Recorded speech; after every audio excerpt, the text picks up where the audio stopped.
Thank you so much for the opportunity. My name is Eitan Bleichman. I am a proud Jewish person. I am a regular community member, and I'm here to tell you my story. On Saturday morning, October 26th, I got up to go to synagogue as I usually do every week. We had just been celebrating the Jewish holiday of Simchat Torah, which spilled into our weekly Sabbath, creating a 3-day holiday. As I do every week, I told my 3 young daughters to get ready to go to synagogue, but all 3 said they were just too tired from all the holiday festivities and needed a break. Instead of forcing them, I decided to let them have their break and went by myself to synagogue. I walked my usual route. When about 2 blocks before my destination, I felt a hit on my left shoulder and fell to the ground. At first, I thought maybe a tree branch fell on me, but as I started to get up, I noticed a hole in the lapel of my jacket with blood coming through. At that point, I realized that I had been shot. I looked around and saw a young man running away. He looked back at me and saw that I had gotten up and pointed his gun right back at me and proceeded to fire more shots until his gun jammed. I ran away and yelled for help until some gracious neighbors took me in and called 911. When the police and paramedics arrived, they stabilized me and proceeded to take me to the waiting ambulance.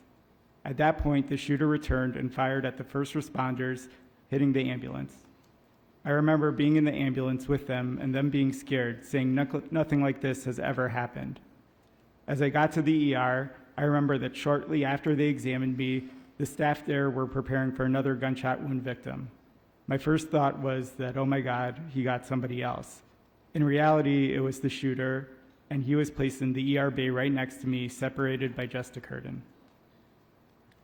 I was targeted solely because I was Jewish.